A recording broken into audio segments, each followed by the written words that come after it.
प्रिय विद्यार्थियों, इस वीडियो में हम कविता कन्यादान के अभ्यास संबंधी प्रश्न करेंगे और इससे पहले हम 2 वीडियोस बना चुके हैं।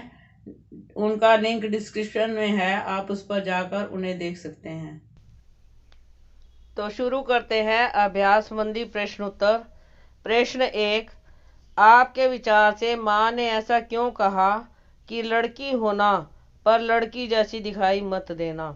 तो इसके उत्तर में आप लिखोगे कि मेरे विचार से लड़की की माँ ने ऐसा इसलिए कहा होगा कि लड़की होना पर लड़की जैसी दिखाई मत देना, ताकि लड़की अपने नारी सुलभ गुणों सरलता, निश्चलता, विनम्रता आदि गुणों को तो बनाए रखे, परंतु वह इतनी कमजोर भी ना दिखाई दे कि ससुराल वाले उस पर शोषण करने लगे।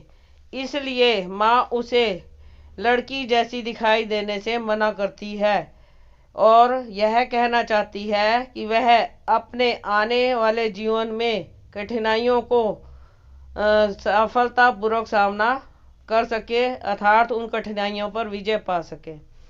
प्रश्न 2, आग रोटियां सेकने के लिए है, जलने के लिए नहीं।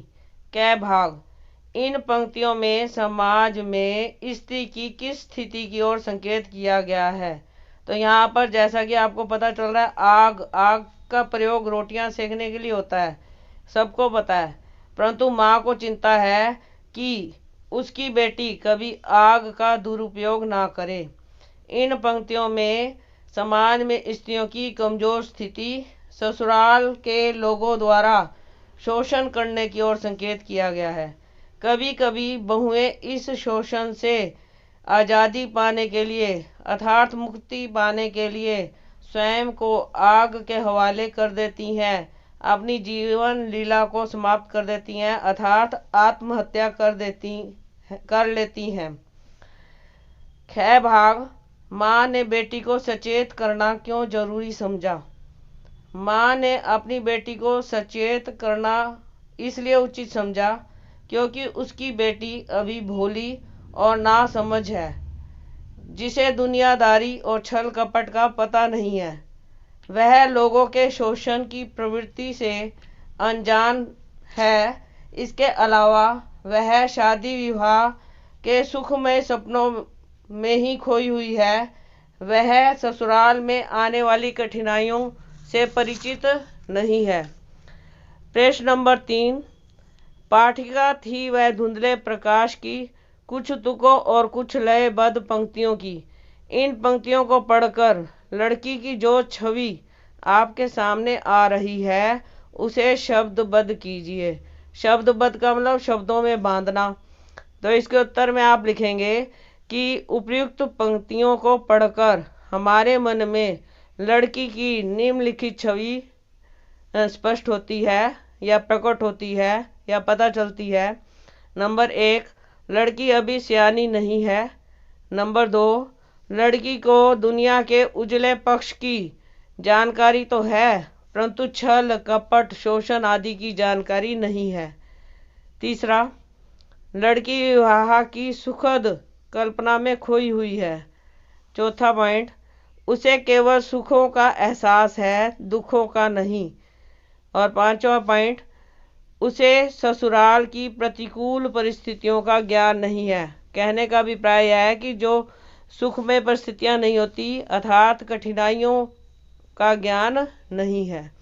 प्रश्न 4, माँ को अपनी बेटी अंतिम पूंजी क्यों लग रही थी। तो हमने व्याख्या में समझाया था पहले वीडियो में कि जो अंतिम पूंजी होती है उसे इंसान बड़े प्यार से सहेज के रखता है और कष्ट के समय उसका प्रयोग करता है, परंतु यहाँ पर लड़की जो है उसे वह माँ बहुत प्यार करती है। उसकी सभी आवश्यकताओं को माँ ने पूरा किया है, उसके सभी कष्टों को दूर करने का हमेशा प्रयत्न किया है और वह उससे बहुत लाड प्यार करती है। इसलिए उसे लगता है कि लड़की अंतिम पूंजी है और यह पूंजी अब उसके पास नहीं रहेगी और किसी दूसरे व्यक्ति के पास चली जाएगी। लड़की अपने माँ के सुख दुख की साथी भी है और माँ अपनी निजी बातों को लड़की से बांट लिया करती थी, परंतु अब वह इस अंतिम पूंजी से वंचित हो जाएगी। प्रश्न 5, माँ ने बेटी को क्या क्या सीख दी? सीख का अर्थ है शिक्षा। तो इसके उत्तर में आप लिखेंगे कि माँ ने कन्यादान के बाद अपनी बेटी को विदा करते समय निम्नलिखित सीख दी।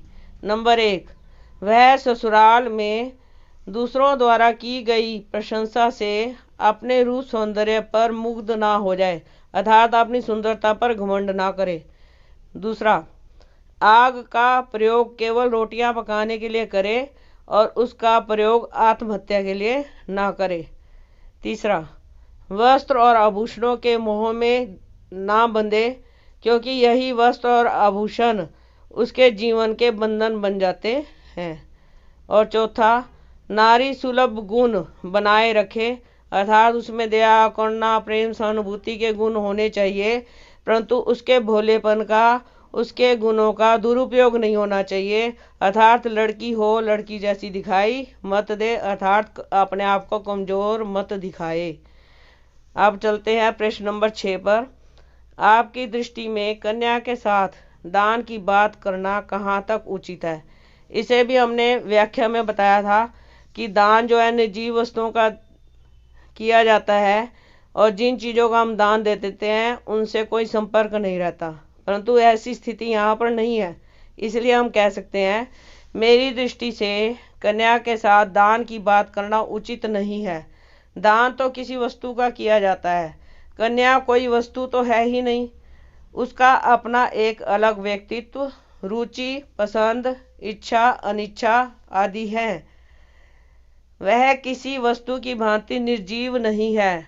निर्जीव का मतलब उसमें जीवन है, वह जीती जागती है, और वह अधिकतर निर्जीव वस्तुओं का दान दिया जाता है।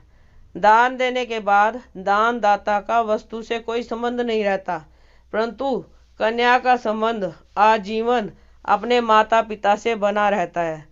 कन्या एक वस्तु जैसी कभी भी नहीं हो सकती, इसलिए कन्या को दान देने जैसी बात करना पूर्णतया अनुचित है। तो इसके साथ ही हमारा अभ्यास संबंधी कार्य खत्म होता है, और पहले इसके 2 वीडियोस बन चुके हैं, लिंक डिस्क्रिप्शन में है, आप उस पर जा सकते हैं, देख सकते हैं। अपने फ्रेंड्स को भी कहें और लाइक करें और सब्सक्राइब भी करें। मुझे उम्मीद है कि आपको सभी कविताएं अच्छी तरह से समझ में आ गई होंगी। धन्यवाद।